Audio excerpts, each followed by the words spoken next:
La charla va a ser acerca de la importancia de la ecografía.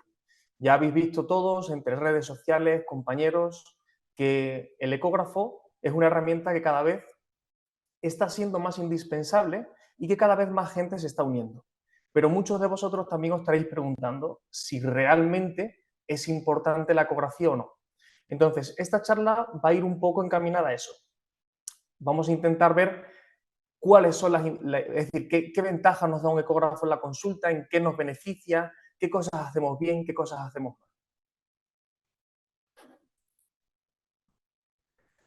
Lo primero, tenemos que plantearnos si realmente en la clínica diaria hacemos las cosas bien o no. Vamos a explicarnos. Lo primero, ¿realmente diagnosticamos correctamente? Esta es una pregunta que yo creo que todos nos realizamos, sobre todo cuando estamos comenzando. Al final, con el paso del tiempo ya vas cogiendo soltura, vas cogiendo experiencia y los diagnósticos te van saliendo de forma más automática. Pero ¿realmente estos diagnósticos son correctos o no?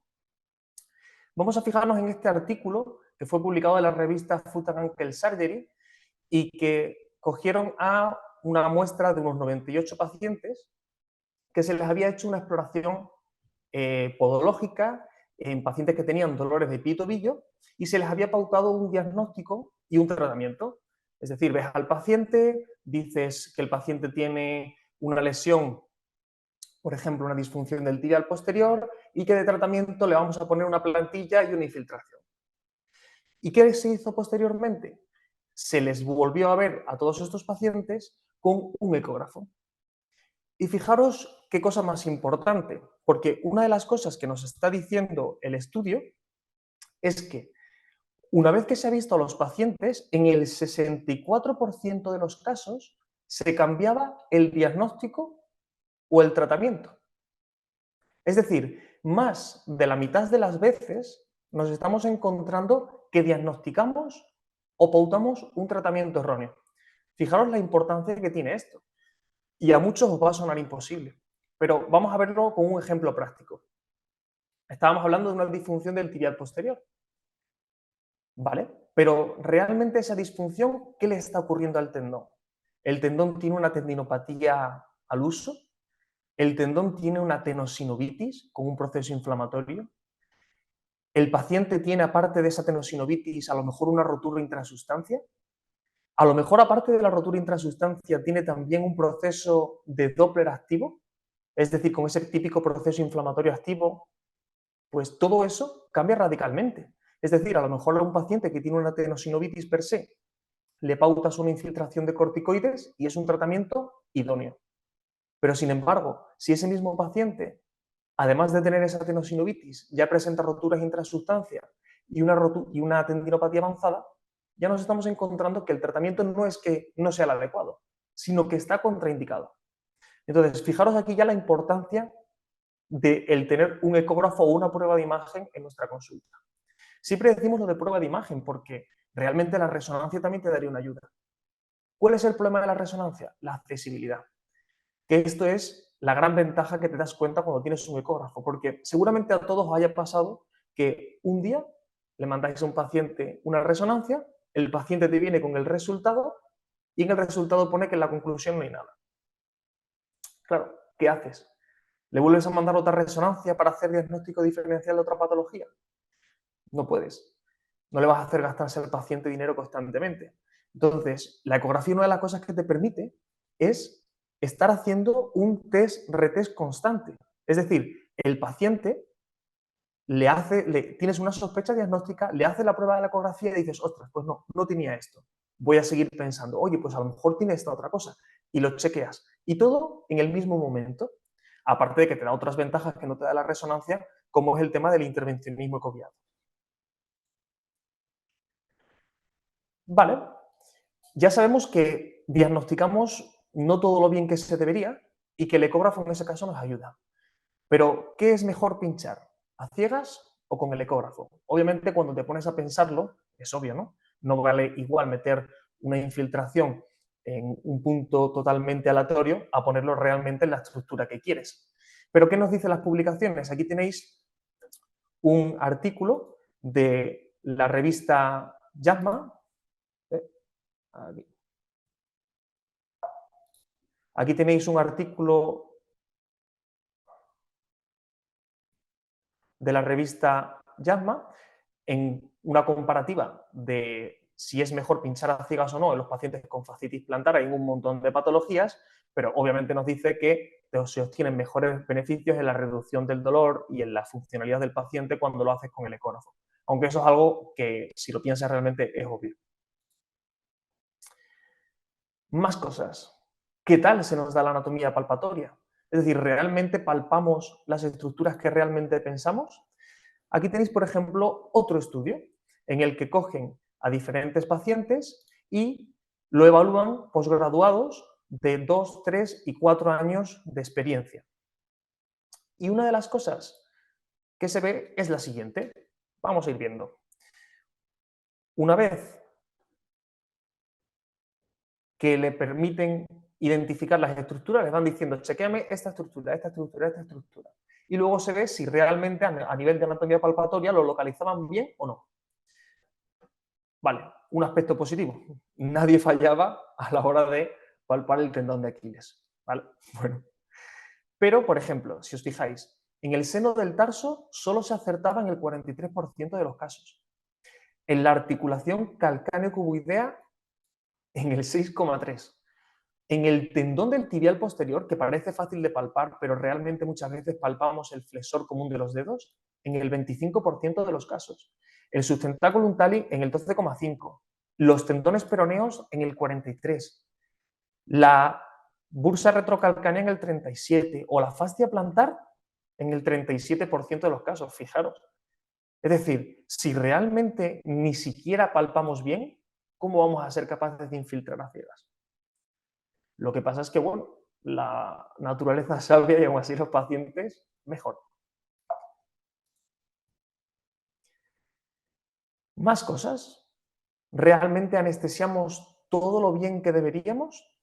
Una de las cosas que os vais a dar cuenta según vayáis haciendo anestesia es que dentro de los nervios del pie, safeno, peroneo superficial, peroneo profundo, tibial, sural, los que son superficiales, como el sural, el safeno, etcétera, son nervios que no son complicados de anestesiar, porque no se encuentran en ninguna cámara.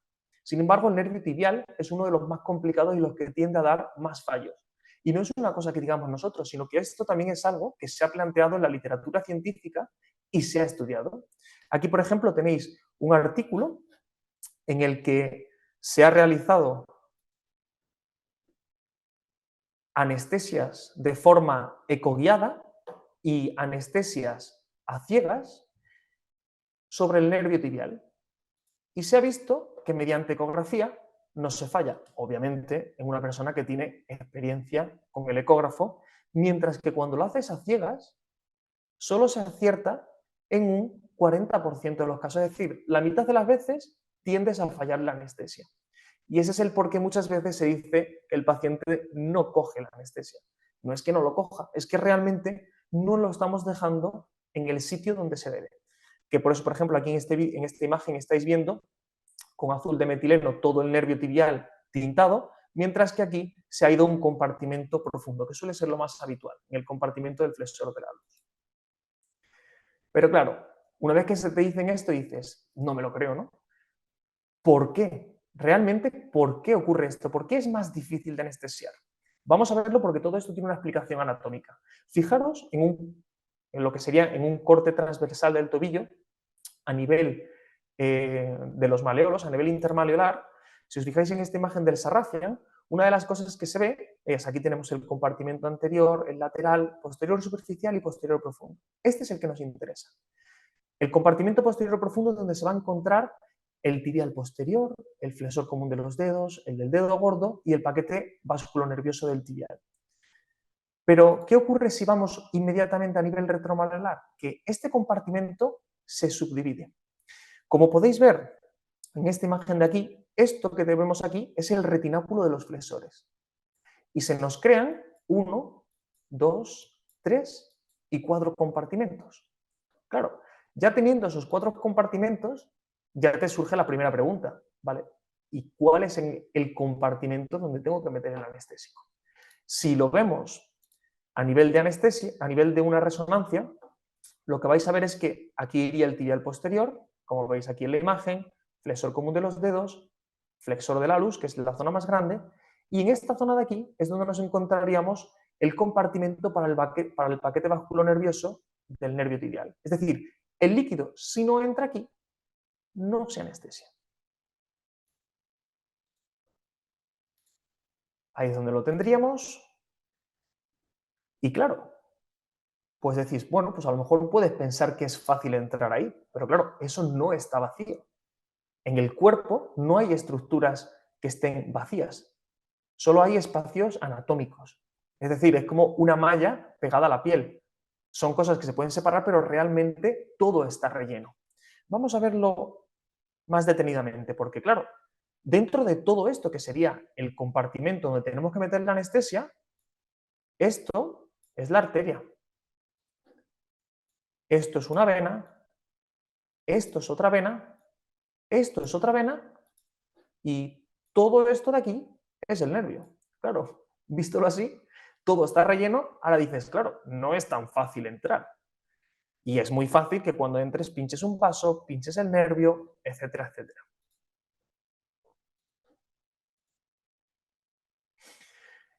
Una vez que ya hemos visto que el ecógrafo es imprescindible para el diagnóstico, muy útil para mejorar nuestros tratamientos y además nos beneficia mucho a la hora de realizar anestesia, vamos a ver también otro tipo de técnicas que son habituales en la consulta. Por ejemplo, la infiltración de la fascia plantar. Cada uno la habréis visto de una forma diferente, unos pinchando en una zona, otros en otras. Hay muchas técnicas descritas. Me he limitado a coger algunos vídeos de internet donde se ven y vamos a ir viendo realmente qué está ocurriendo. Vamos a fijarnos aquí en la técnica 1. Lo que están haciendo es seguir un poco el tamaño de la anchura, se van a la mitad de la anchura del calcáneo, cogen un punto un poco así al azar, hay gente que habla en la zona donde cambia esa textura de la piel, el color de la piel, lo que sería esa diferencia entre piel gruesa y piel fina. Entra con una aguja de 4 centímetros, en este caso a lo mejor podría ser una 22G de 40 milímetros o 4 centímetros, cambia de plano, vuelve a aspirar, vuelve a entrar, ¿vale? A priori podríamos pensar que no hay nada raro. Ha seguido un poco los protocolos y en principio podríamos pensar que está todo bien, pero ¿qué pega tendría esta técnica? ¿Qué ha ocurrido realmente con esta infiltración? Vamos a seguirnos acerca de la resonancia. Si os fijáis, aquí tenemos el calcáneo visto por detrás, aquí tenemos la zona del tubérculo posteromedial, aquí tenemos la zona del tubérculo posterolateral y la fascia sería esta estructura que estoy pintando aquí en amarillo. Claro, lo primero que nos tenemos que plantear, el señor ha metido la aguja entera y la aguja tiene 4 centímetros. Si os fijáis en haciendo la medición en la resonancia, una de las cosas que se ve es que, claro, la distancia hacia la fascia en este paciente son de unos 2 centímetros. Y al haberlo metido entero, fijaros dónde está infiltrando. Está infiltrando en la zona completamente lateral del pie y encima a nivel de la grasa, donde no quieres dejar el corticoide porque te va a crear atrofia grasa, sobre todo si utilizas algún trigón. Entonces, algo que parecía que está bien hecho, te das cuenta de que no. Vamos a ver otra técnica. En este caso, utilizan el cloretilo, introducen la aguja también por medial, empiezan ya a infiltrar directamente aquí, empieza a cambiar un montón de plano, un montón de veces de plano. Realmente, como no sé dónde estoy entrando, pues me dedico a hacer eso. Lo podríamos llamar la técnica de infiltración de algo ya caerá adentro, ¿no? Es decir, no tengo ni idea dónde estoy y me empiezo a mover un montón. Vamos a ver, por ejemplo, aquí otra técnica. En este caso hacen un abordaje un poco desde distal. Esta ni siquiera me parece que me parecería un poco que es la mejor, porque es la única que parece que va a ir a la zona de inserción, en la zona del tubérculo. La técnica 3, que esta es uno de los fallos más frecuentes. Fijaros, este es el talón. tendón de Aquiles, y aquí estaría la planta. Fijaros una de las cosas. Fijaros a qué profundidad está entrando. Es decir, fijaros la distancia que tiene desde el talón hasta la zona de inserción. Otra vez también ha entrado con la aguja entera, es decir, una profundidad de los 4 centímetros, y fijaros que no le cuesta absolutamente nada. Cuando tú pinchas dentro de la fascia, te tiene que costar entrar. Si no te cuesta entrar es que no estás dentro del tejido conectivo o que la fascia está muy degenerada. Entonces, plantearos esto. ¿Tanta distancia? ¿A tanta profundidad está la fascia plantar? Vamos a verlo. Aquí tenéis otra imagen de resonancia. Fijaros que es un paciente que tiene buen panículo adiposo, veis que tiene sobrepeso, es decir, no podemos decir que sea ni un pie pequeño ni un pie que tenga poca grasa. Y si os fijáis en la imagen, está a una profundidad la fascia plantar, ya que la fascia plantar, para quien no esté muy situado, sería toda esta estructura que está aquí. ¿Vale? Está a 1,6 centímetros. Si os fijáis, realmente cuando hagáis las exploraciones, por ejemplo, a nivel ecográfico, no vais a encontrar fascias mucho más profundas de 2 centímetros. Y casi todas las técnicas que se hacen, que te describen de 2 traveses de dedo desde la planta, el cambio de coloración de la piel, todo es más de 2 centímetros. Fijaros, os he puesto aquí una escala para que os hagáis una idea. Aquí tenéis lo tenéis la escala aquí en centímetros, aquí sería 1 centímetro, esta zona de aquí sería 2 centímetros y fijaros el tamaño que tiene una moneda de 2 céntimos. Es decir, el propio tamaño de una moneda de 2 céntimos ya son la profundidad a la que tendría que estar la fascia plantar en la gran mayoría de los pacientes. Si lo vemos desde otro punto de vista, en este caso desde posterior, zona tuberosidad posterior del calcáneo, y la zona negra, que es menos intensa, esa sería la zona de la fascia plantar. En este paciente está a 1,3 centímetros. Claro, 1,3 centímetros no es prácticamente ni siquiera el tamaño que tiene una moneda de 2 céntimos.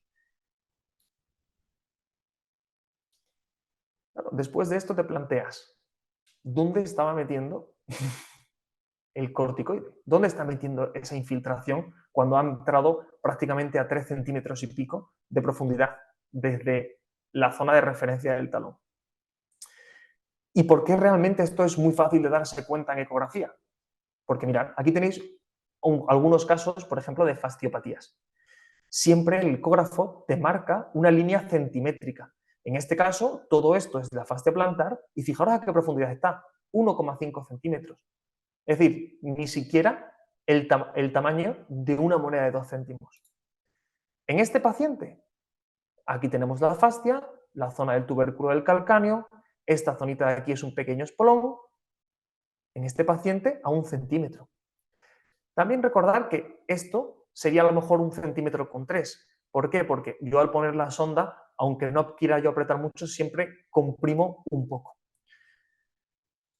O, por ejemplo, en este paciente que tiene fastidiadas las dos fascias, igual, estamos hablando que no llega a 2 centímetros. Es decir, va a ser muy raro, muy raro, que esta zona superficial de la fascia os la encontréis por debajo de la línea de los 2 centímetros. Yo todavía no me he encontrado ninguna. Sí, algunas que ya empiezan a estar cerca de los 2 centímetros, pero no suele ser lo habitual. Y si nos ponemos a ver, aquí tenéis en la imagen de la izquierda la resonancia, una fasciopatía, es decir, un paciente que tiene fasciopatía. Y si podéis ver aquí, toda esta es la zona lesionada.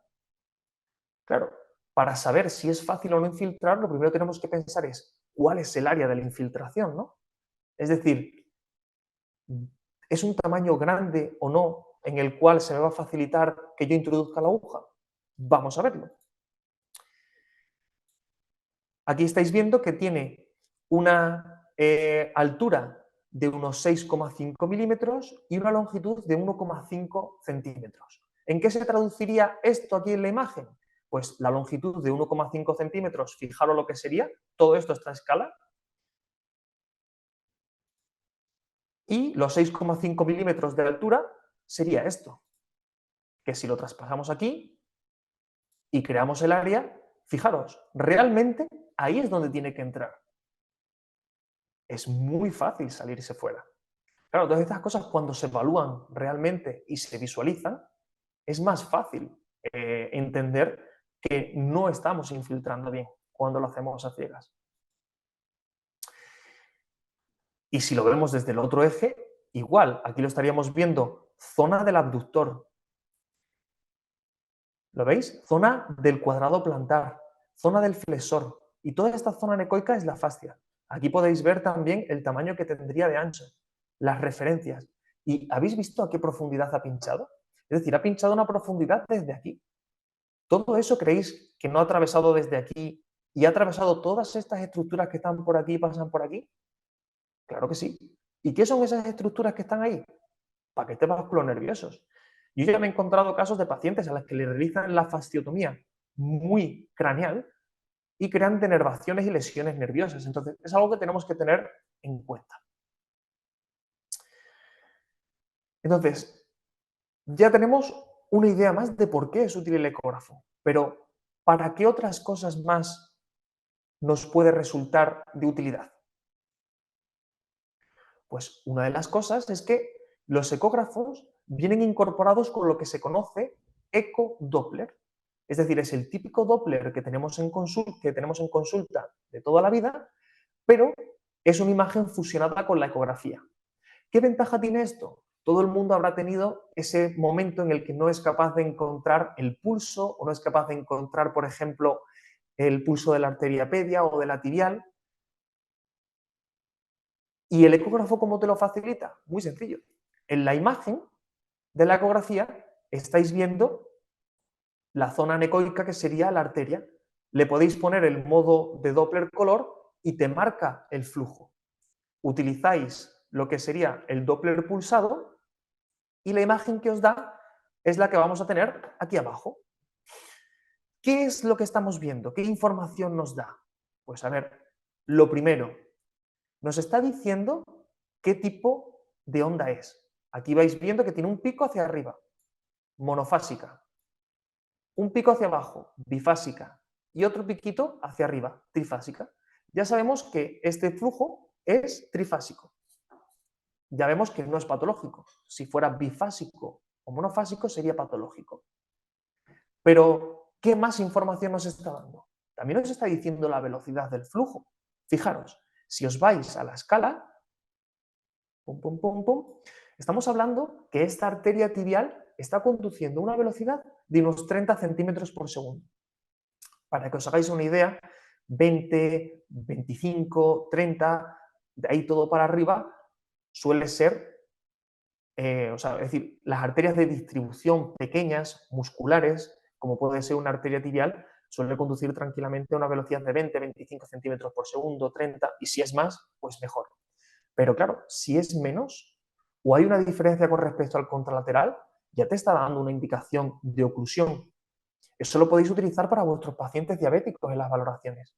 Para quien haga cirugía, lo puede utilizar también en la valoración prequirúrgica. No se os olvide nunca hacerlo, porque cuando vayáis a hacer osteotomías o algún tipo de incisión, si alguna de las arterias no tiene un buen flujo, ojo, porque luego ahí es donde vienen los necrosis y los problemas. Esto mismo lo podéis hacer también en el otro eje. Aquí estaríamos viendo la arteria tibial, las venas, igual y nos está dando el flujo con la onda trifásica, su velocidad, etc. Y fijaros, claro, es muy fácil posicionar esta mirilla dentro del tercio central de la arteria y no vamos a tener problemas a la hora de calcular el Doppler de una arteria, porque la estás viendo. Estás viendo cómo late, cómo se pone roja, y es muy fácil poner la mirilla dentro, en el tercio central, y realizar la medición, siempre teniendo en cuenta que no se os olvide que el efecto Doppler se consigue con la mayor inclinación posible. Es decir, si el flujo viene en esta dirección, con la mayor inclinación, no perpendicular, ¿vale? Porque si no, el efecto Doppler se detecta un flujo menor del que realmente tiene. Entonces ya sabemos que nos sirve también para nuestros pacientes diabéticos, también para nuestras valoraciones prequirúrgicas o para otro tipo de intervenciones. ¿Para qué más nos sirve? Claro, si podemos valorar la arteria, también podemos valorar la vena. Todo el mundo habrá tenido o habrá escuchado pacientes que pueden tener algún tipo de trombosis venosa profunda. Y es una cosa muy sencilla de valorar. Hay protocolos que están hechos en los que realmente solo yéndote a los puntos de bifurcación, tipo zona poplitea y zona femoral, se evalúa con una sensibilidad y una especificidad alta si el paciente tiene o no tiene. El protocolo es muy sencillo. Tú imagínate, te vas a la zona de bifurcación y lo que haces es comprimir. Si el paciente tuviera un trombo, como está relleno, no se puede comprimir. Y al no comprimirse ya te está diciendo que hay algo dentro. Lo más normal, un trombo. Aquí podéis ver un ejemplo de un paciente sano. Aquí nos estamos yendo a la zona de la vena femoral y al comprimir con la sonda se tiene que ir cerrando. El protocolo es o irse a las bifurcaciones o lo más completo que puedes hacer un recorrido completo de todas las venas y cada centímetro o 2 centímetros te mueves con la sonda, comprimes. Te mueves con la sonda, comprimes. Y así constantemente. Estamos hablando que digo, solo el protocolo de las bifurcaciones tiene una sensibilidad del 93 con especificidad del 97,8. Es decir, son cosas muy útiles. Es más, está considerado como el gold estándar. Aunque no sea el gold estándar, también te sirve para hacer diagnóstico diferencial de fracturas. No para hacer el diagnóstico per se, pero sí para tener la alta sospecha. Fijaros que hay metaanálisis que están realizados sobre esto, sobre 1065 pacientes, y comentan que es una técnica excelente para poder sospechar fracturas en pie y tobillo, es decir, en nuestro campo, no nos estamos hablando de otra zona. Y esto veréis que se ve muy bien en las típicas fracturas de estrés. Pero recordad, no es el gol estándar y siempre es recomendable hacer una radiografía de control, ¿vale?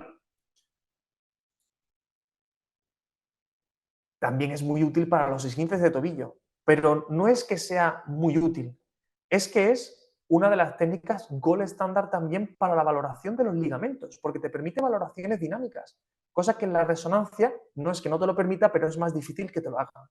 Fijaros, este metaanálisis, también realizado sobre 380 pacientes, donde hablan de que es la primera línea de diagnóstico, es decir, es la primera herramienta que tienes que utilizar cuando tengas un paciente con lesión de entorsis de tobillo de la zona de los ligamentos externos. Y si se habla del ligamento externo, lo podemos extrapolar también a otras zonas o otros ligamentos del pie. También es útil para otras cosas, como pueden ser la medición de los volúmenes musculares.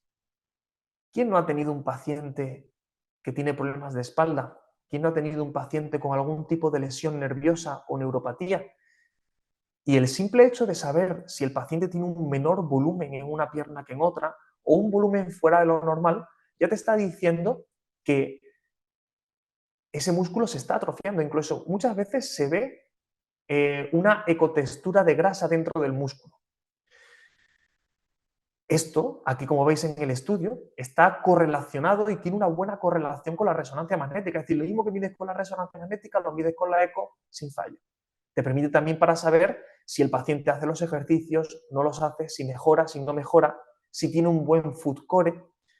Es decir, nos da también mucha información. A cada uno en su campo. Estoy poniéndolo un poco en diferentes vertientes y me quedaré corto porque hay muchas vertientes en las que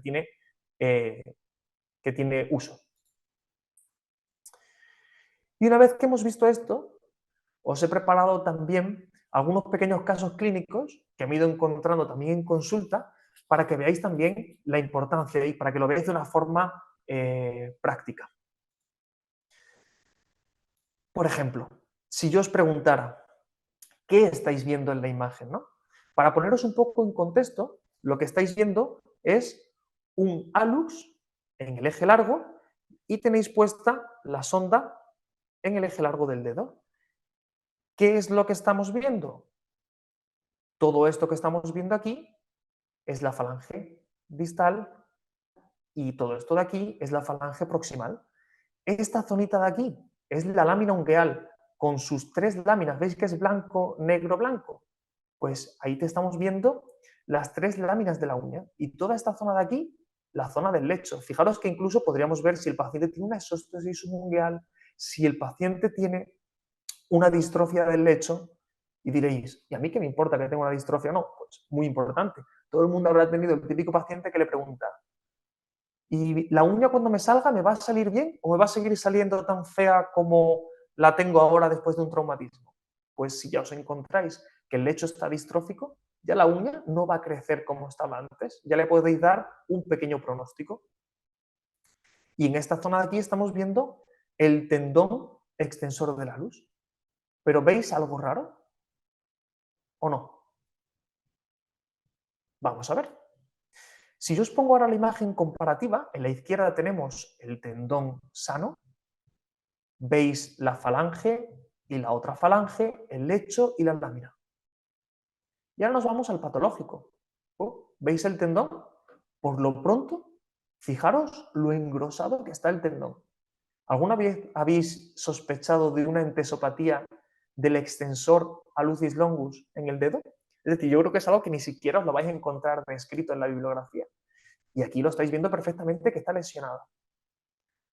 Pero, ¿solo estáis viendo eso o realmente tiene algo más? ¿Vale?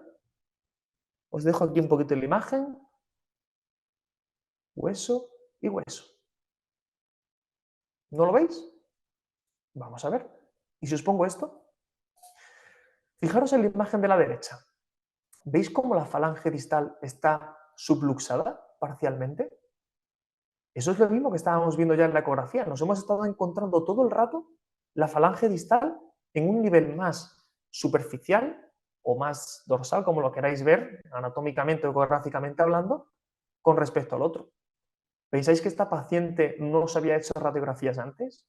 ¿Pensáis que esta paciente no llevaba años dando vueltas por consulta diciendo me duele el dedo, y le hablaban directamente de artrosis porque solo le habían hecho una dorsal y una oblicua en la que prácticamente no se llegaba a ver esto? Claro, esto no es un protocolo de radiografía usual. Entonces, fijaros qué caso más bonito. También os podéis encontrar malformaciones vasculares. Ojo, vamos a ver esto. Aquí os tengo preparado también un vídeo. Aquí estaréis viendo tibia, peroné, membrana interósea, compartimento posterior, compartimento lateral, profundo.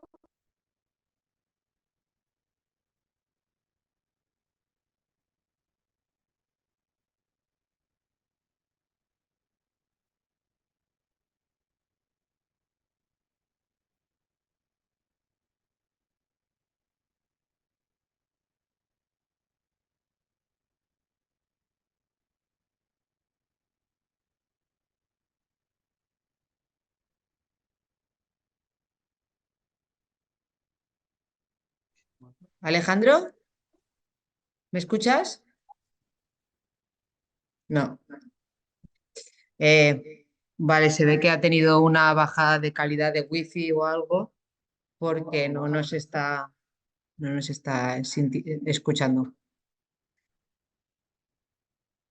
Vale, estamos contactándole. Aprovecho para deciros que el enlace para participar en el sorteo del ecógrafo lo podéis encontrar en preguntas y respuestas y en Instagram. En una de las historias lo hemos colgado. eh, Esperamos que ahí os funcione. Si no, pues quedo a la espera de que me digáis en el chat. ¿Estás hablando ya con Alejandro? Llámalo porque tiene una caída de...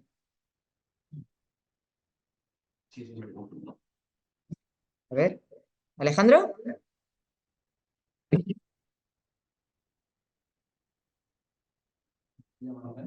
Llámalo, llámalo.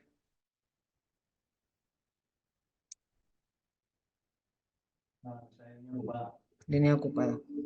Bueno, yo creo que ya se ha dado cuenta ¿Se escucha? Un segundo, voy a asegurarme si se escucha, que me estaban diciendo que no se escuchaba. Ahora, Alejandro, ya hemos recuperado la calidad. Vale, Se ha ahora dice. dejado de escuchar Es que esto es hace raro, escasos. no se ve ni la cara de nadie ni nada. Pues vale, ya se vuelve a escuchar. Bueno, pues Perdonad que lo nada, tenía puesto en no molestar por si me entraba alguna notificación. Ya os dejo por aquí ya normal. Voy a ir genial. un segundito para atrás porque no sé tampoco dónde os habéis quedado. Vale. Esto simplemente lo que comentaba es que en el caso de por aquí, lo que estábamos viendo es la cortical en el paciente sano, y si os fijáis, la cortical de la falange distal está a diferente nivel, con un engrosamiento del tendón. Y en el caso de este paciente, tenía una subluxación, como se ve en la radiografía. Y este paciente sí tenía radiografías hechas, pero las típicas dorsoplantares o oblicuas. Es decir, que esto no es una proyección que se suela poner habitualmente. Y este paciente, lo típico, le estaban hablando de que tenía artrosis porque la dorsoplantar, al estar ligeramente superpuesta, se veía con menos tamaño la articulación, pero no le habían dado tampoco más importancia. Y lo vimos a raíz de una ecografía. En esta zona de aquí estamos viendo un paciente que tiene una malformación vascular. Si os fijáis en la ecografía, en la zona de la derecha, tenemos aquí la zona de la arteria tibial y los vasos que prácticamente no se ven.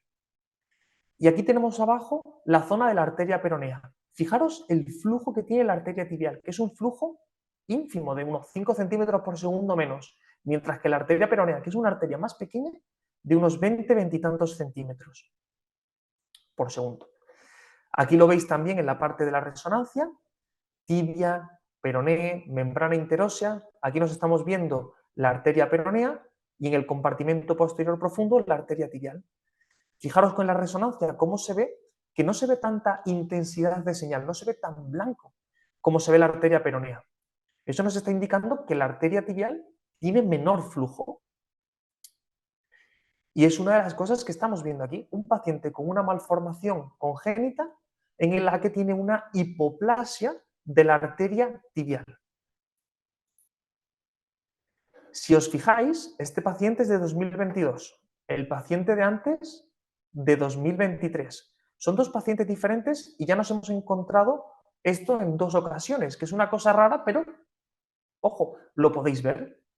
Aquí estaríais viendo un angiotac con contraste. En la parte de la izquierda tenéis una reconstrucción tridimensional.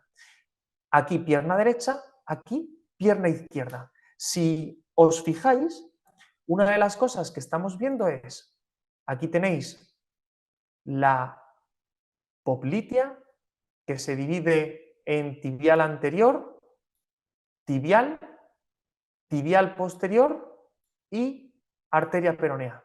Pero si os fijáis en el miembro inferior izquierdo, aquí tenemos la tibial anterior, pero la tibial que se divide luego en la peronea y la tibial posterior, ojo, ¿veis cómo la tibial posterior no baja? Vamos a verlo en la imagen de la derecha.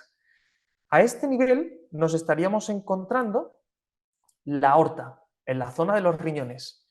Vamos a bajar hacia abajo. Bajamos hacia abajo y vemos cómo la aorta se divide en las dos ilíacas. Seguimos hacia abajo. Ojo, para quien no lo recuerde, cuando veáis una resonancia, un TAC, os tenéis que imaginar que el paciente está tumbado en decúbito supino y vosotros lo estáis mirando desde abajo, desde los pies. Es decir, esta zona de aquí es la derecha del paciente y esto es la izquierda del paciente. Entonces nosotros nos tenemos que fijar en la izquierda porque ya sabemos que la izquierda es la que tiene la agenesia de la arteria tibial. Bajamos hacia abajo.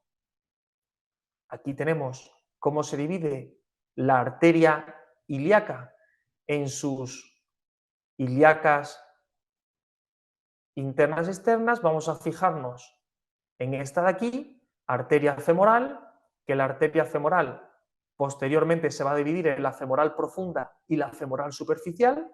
Vamos a seguir la femoral superficial, baja hacia abajo, va por el muslo, sigue por el muslo, sigue por el muslo, sigue por el muslo. Muy bien, muy bien. Nos encontramos a nivel de la rodilla, ya la llamaremos arteria poplitea. Aquí es donde se va a dividir en tibial anterior, que es la que va a ir hacia la zona anterior de la pantorrilla. La seguimos por aquí, la seguimos, y si te fijas, ya se va haciendo cada vez más pequeñita la arteria tibial y ¡bum!, desaparece. Veis que aquí sigue y aquí desaparece.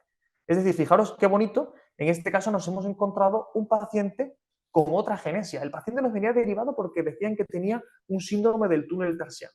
Tenía un túnel positivo, una sensación dolorosa cuando hacía ejercicio, es decir, al final tenía unas características isquémicas. ¿El nervio sufría? Sí, pero igual que otras muchas estructuras, porque realmente cuando le exigía una mayor demanda de oxígeno, al paciente le dolía, pero en cuanto reducía, bajaba otra vez el dolor. Y solo nos dimos cuenta porque al poner el eco y decir, leñe, digo, ¿dónde están los vasos aquí? Digo, si no se ven, es decir, no tiene arteria tibial. Otro caso, paciente operado de neuroma por cirugía abierta, le realizan una neurectomía. Aquí nos estamos encontrando la cabeza transversa del aductor de la luz. Aquí nos estamos encontrando toda esta zona de aquí lo señalo, tendones flexores, tendones flexores, tendones flexores, y en esta zona donde está el lumbrical, fijaros esta zona. Aquí tenemos un pequeño panel de abeja, es decir, estamos viendo un paciente que le han quitado el nervio y en la zona más proximal el paciente le hacía así, pam, pam, y le daba un calambrazo que le iba hacia la zona de los dedos. Y decía, pero ¿cómo le puede estar doliendo si se lo han quitado? Pues esto es otra cosa, no voy a decir muy habitual, pero es una de las cosas que ocurren dentro de las neurectomías. ¿Qué es lo que es? Un stumneuroma o neuroma de muñón o neuroma por amputación. Aquí lo podéis ver en vídeo, como tenéis los tendones, y en la zona entre los tendones, donde está el lumbrical, ahí es donde nos encontramos la rama interdigital plantar común. Yo sé que esto ahora muchos estarán diciendo, no veo nada. Esto nos ha pasado a todos, pero es que cuanto más te acercas al antepié, más complicado también es la parte de la anatomía. Pero vamos, aquí se ve, claramente en esa zona se ve el engrosamiento del nervio. Y esto, si no, no le podríamos haber dado ni diagnóstico y mucho menos un tratamiento que no fuera muy agresivo. Esto se solucionó muy fácilmente posicionándonos con una agujita de radiofrecuencia, dando un pequeño estímulo para asegurarnos que le daba en la zona de dolor al paciente, quemamos ese neuroma de muñón y esto lo realizamos hace 2 años, hemos tenido ya 3 casos de estos y todavía no ha sido necesario realizarlo, ¿vale? Pero que sepáis que es una salida más, que si no la única solución es volver a abrir en una zona fibrosada, mayor posibilidad de complejidad, etcétera, de complicaciones, al fin y al cabo. Vamos a seguir con más cosas raras. En este caso nos vamos a la zona lateral posterior de la rodilla. En este caso aquí estamos viendo la zona del nervio ciático, de cómo se divide en ciático interno y ciático externo, la zona que sería más para la zona del nervio tibial y la zona que va a ir hacia los peroneos y va a girar por la zona de la cabeza del peroné, típico de posterior, cabeza del peroné, y va hacia la zona anterior de la pantorrilla. Vamos a ver, ese sería el tibial y este sería ciático popliteo externo. Se engrosa. Sigue hacia adelante y aquí ya nos lo vamos a encontrar cómo se posiciona detrás de la cabeza del peroné. Aquí lo tenemos, ciático popliteo externo detrás de la cabeza del peroné. ¿Qué puede ser esto? En la imagen de resonancia nos encontramos esto, una zona con mayor intensidad de señal, tanto en la T1 como en la T2. Y en ecografía, fijaros qué bien se ve en un eje largo, cómo estamos viendo el recorrido del nervio y de pronto una tumoración del nervio. Todo esto por aquí. Esa tumoración con Doppler positivo y con unas características elastográficas de mayor rigidez.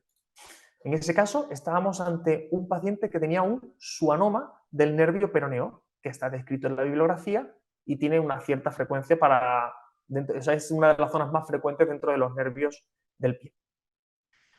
Otra de las cosas de aquí, estamos viendo la zona dorsal, donde tenemos los extensor largo, extensor corto del alus. Quedaros con esta imagen porque es muy característico.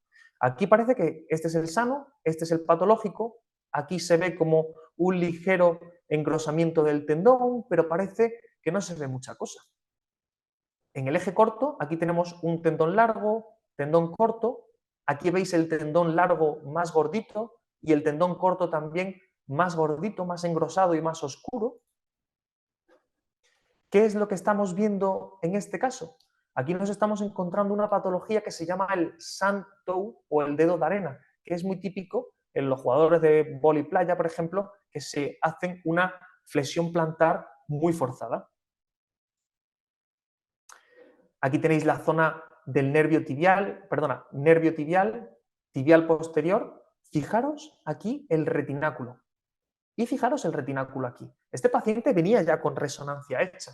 Estaba lavando a su hija en la ducha y se cayó, le empezó a dar una sensación de inestabilidad y dolor en la zona medial del tobillo. No tienes nada, no tienes nada, no tienes nada, pero ya estamos viendo una lesión del retináculo flexor. Esto también es raro. Esto no está tampoco muy descrito dentro de la bibliografía científica. Y cuando lo vemos bajo pruebas dinámicas, fijaros el sano, el retináculo está reteniendo el tendón del tibial posterior, pero sin embargo, fijaros el patológico, cuando le pides una contrarresistencia, fijaros cómo se mete el tendón del tibial posterior por encima. Es decir, nos estamos encontrando una subluxación del tendón tibial posterior por una rotura no completa del retináculo flexor.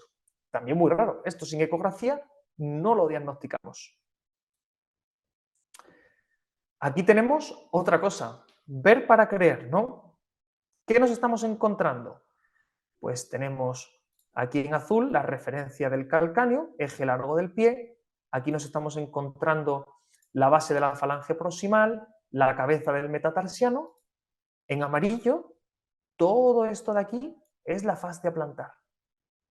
Si la continuamos, dices, leñe, ¿qué ha pasado aquí? Típico dolor como en la zona retrocapital. Ya alguno puede tener sus sospechas, pero vamos a ver más imágenes. ¿Creéis que esta resolución te la da una resonancia?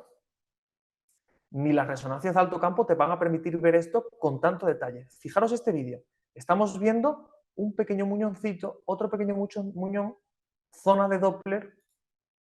Fijaros en la maniobra dinámica. Estamos tensando el tendón del alus y fijaros, es una rotura casi completa. Es decir, este paciente está pendiente de un hilo de que la fascia termine de romperse por completo. Este paciente no tuvo tanta suerte. Fijaros también, pie sano. Fijaros todo lo que sube la metatarsofalágica, la rigidez que tiene. Esta sube mucho más, no tiene prácticamente rigidez, no se ve que se tense a nivel del arco, como en este caso de aquí. A nivel de palpación ha perdido, típico paciente que ha notado un dolor brusco y no es haciendo deporte, es una señora en un mal paso. Y fijaros en la panorámica. Aquí tenemos el calcáneo y todo esto es la fascia sana. Sin embargo, fijaros esta zona de aquí. Fascia. ¿Veis cómo la fascia se hunde y ya luego vuelve a subir aquí hacia arriba? En la maniobra dinámica, fijaros el sano, cómo se tensa, pero es que al tensar el patológico la tensión no llega. Es una rotura completa de la fascia plantar, algo que parece también raro ver y se ve, no vamos a decir con relativa frecuencia, pero es una cosa que se ve. Cosas también raras. Aquí estáis viendo un sesamoideo, otro sesamoideo, un tendón flexor y aquí que estáis viendo un cuerpo extraño donde podéis llegar a ver a nivel subdérmico, estáis viendo una zona anecoica que corresponde al líquido, estáis viendo un proceso de Doppler activo y estáis viendo a un paciente que se ha clavado un pequeño cristalito. Más cosas. Dentro de los peroneos. Habréis tenido todos el típico paciente que le dices, es que dice el paciente, cuando hago el giro con el tobillo, noto clac, clac, clac, clac, clac, clac. Y te dice, ¿eso es normal o no es normal? Eso tenéis que saber diferenciar que no es lo mismo una inestabilidad peronea, que es cuando los dos tendones se mueven así como dentro de la vaina, que suele ser lo más frecuente, a cuando el paciente tiene una subluxación o una luxación. En este caso, esto es una alumna del experto y fijaros en el vídeo. Vamos a ver aquí primero cómo el tendón largo y el corto de los peroneos está haciendo ese giro que comentamos con una maniobra dinámica. Fijaros qué barbaridad el control que tiene para poder hacer esto. Y estos son pacientes pues, que o han tenido esguinces de repetición, etcétera, o han tenido algún tipo de lesión y los tendones no se quedan estables dentro de su vaina,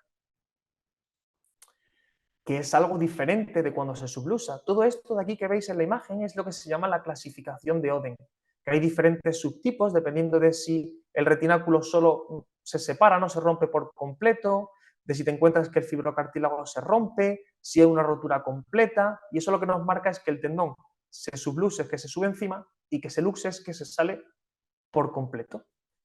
Fijaros aquí en la imagen de la ecografía, en valoración dinámica, cómo el tendón corto hace pum, y se sube encima. Es decir, estáis viendo cómo se está subluxando de su corredera. E inclusive podéis ver la concavidad que tiene la corredera, que es una de las valoraciones o de los signos que se ven a nivel quirúrgico para poder valorar si el paciente se opera o no. Porque claro, no es lo mismo algo cóncavo que algo convexo. Si es convexo, buscas pulsarlo y eso es un criterio mayor para poder hacer la cirugía de los peroneos. Y nada, muchas gracias a todos, espero que os haya gustado y que sepáis que nos tenéis aquí también para lo que necesitéis en redes. No contestamos siempre, pero sí a largo plazo vamos contestando todo lo que se puede.